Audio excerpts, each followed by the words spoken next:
Hi friends, मैं काफ़ी दिनों के बाद शूट कर रहा हूँ। लगभग हफ्ता 2 हफ्ता हो गया। मैं बाहर गया था घूमने कुछ दोस्तों के साथ गोवा से वापस आया हूँ। फिर थोड़ा तबीयत ठीक नहीं था तो शूट नहीं कर पाया। तो गोवा से जाने से पहले जो मैंने लास्ट शूट किया था फर्स्ट वीक ऑफ जनवरी में, मैंने 35 मीटर के आउटडोर रेंज में शूट किया था। बिल्कुल बहुत अच्छा रिजल्ट आया था डायना से। और मैंने काफ़ी मेहनत से स्कोप को 35 मीटर के रेंज पे जूम किया हुआ था, ये ज़ीरो किया हुआ था। अब जब मैं वापस अपने 22 मीटर वाले पे चला रहा हूँ तो ये स्कोप को दोबारा से ज़ीरो करना पड़ेगा।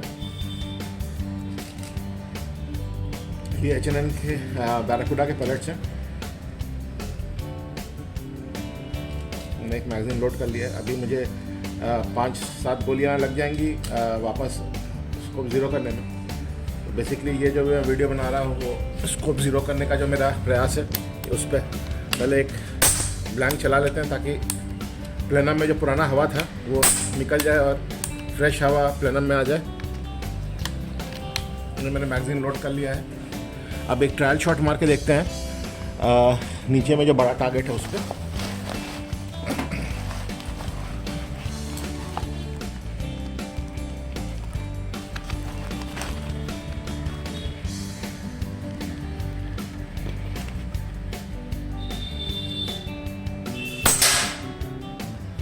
पहला शॉट बिल्कुल टारगेट के पास ही लगा।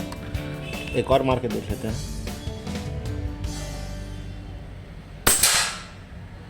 थोड़ा सा नीचे, बट मोस्टली ज़ीरो लग रहा है।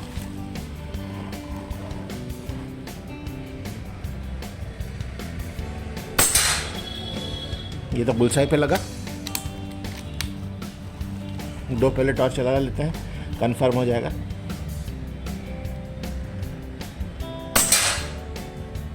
लगभग सेम होल।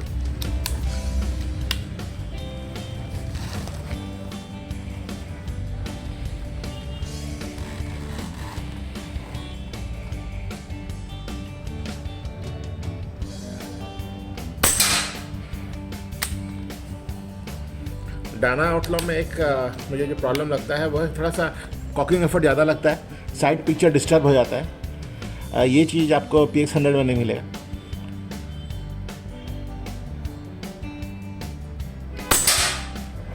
PX100 का कॉकिंग लीवर का एफर्ट काफ़ी एफर्टलेस है। तो आप का क्रॉस से टारगेट पर रहता है और आप कॉक कर सकते हैं अगले शॉट के लिए। इसमें दोबारा से निशाना लगाना पड़ता है। एक तरह से ये अच्छा है क्योंकि हर बार आप कहीं निशाना लगाते हैं।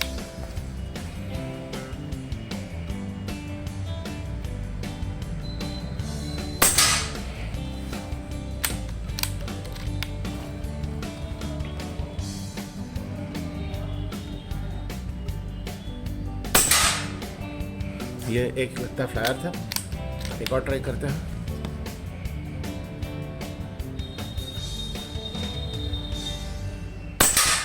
बिल्कुल बुलसाई। एक प्रिसीजन शूटिंग करने का ट्राई करते हैं। मैं एक पैलेट को लगा के आता हूँ उन पे और उस पैलेट के हेड पे राइफल के पैलेट से मारने की कोशिश करें।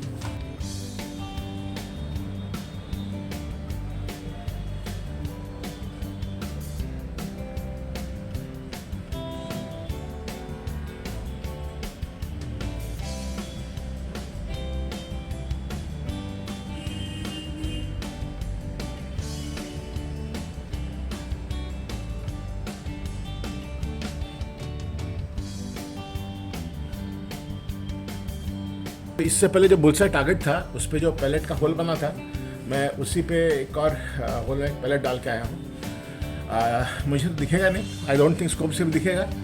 तो जो वो होल है मैं उस होल का अंदाज लेके मारूंगा। उम्मीद है कि सीधा पैलेट के हेड पे लगे। देखते हैं दिख रहा है कि नहीं।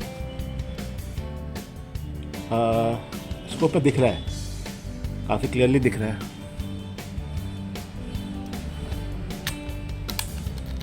लास्ट है बुलेट मैगजीन में।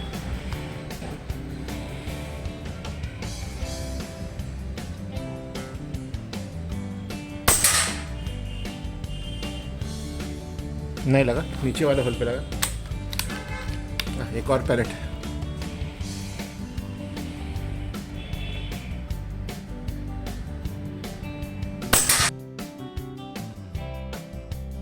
बुल्सआई। तो 22 मीटर 25 फीट की रेंज में एक पैलेट से दूसरे पैलेट के हेड पे मार सकते हैं। बाद में क्लोजअप में देखेंगे। अब ये था बैराकुडा 10.65 रेंज। अब सेम थोड़ा 8.22 8.44 ग्राम्स के GSB डायब्लो जो है, ये इनका हेड साइज 4.52 mm है। तो इनसे ट्राई करके देखते हैं।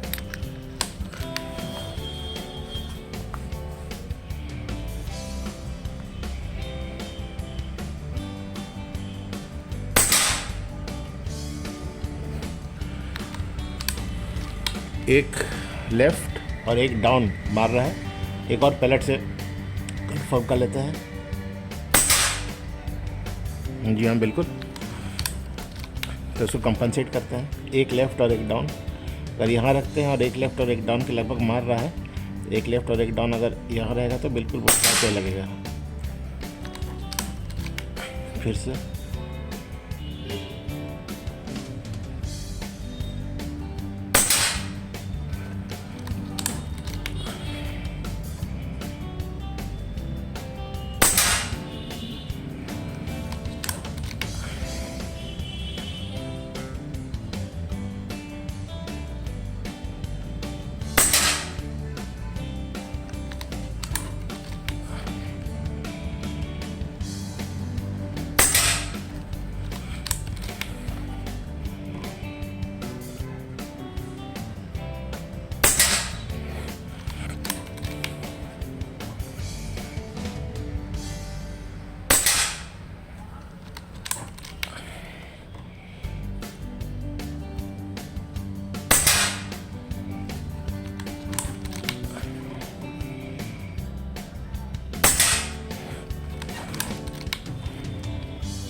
फ्लैश ज़्यादा आ रहे हैं।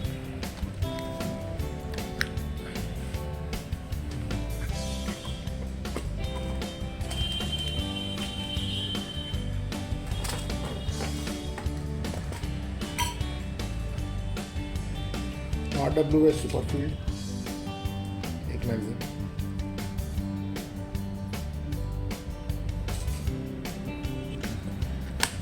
ये RWS मैगजीन से सुपरफील्ड चला रहे हैं। इसका हेड साइज 4.51 दिया हुआ है। देखते हैं 4.51 वाले हेड साइज से अच्छी एक्यूरेसी मिलती है कि नहीं।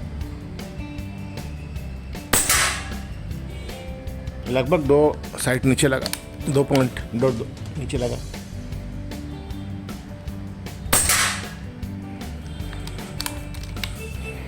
हालांकि पैलेट्स हल्के हैं लेकिन ग्रुप काफ़ी नीचे जा रहा है। अब कंपनसेट करके मारते हैं, 2 उठा के।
जैसा कि देख सकते हैं, डायना आउटलॉक के लिए हेड साइज बहुत इंपॉर्टेंट है। जो मैंने 10.67 ग्रेन्स के 4.52 mm के हेड साइज चलाए, उससे अच्छा एक्यूरेसी मिला। GSB के 4.52 8.4 ग्रेन्स के 4.52 mm के हेड साइज़ वाले पैलेट चलाए, अच्छा रिजल्ट मिला। और ये जो RWS है सुपरफील्ड, इसका भी हेड साइज़ 4.51 है। अगर मैं 4.50 वाले हेड साइज़ के पैलेट चलाऊँगा, जैसे प्रेसिपेल या बाकी कंपनीज़ के होते हैं, तो वो बहुत बिखरेगी। तो डायना का जो बैरल है वो 4.52 mm हेड साइज़ पसंद करता है। तो ये एक टिप है डायना यूज़र्स के लिए।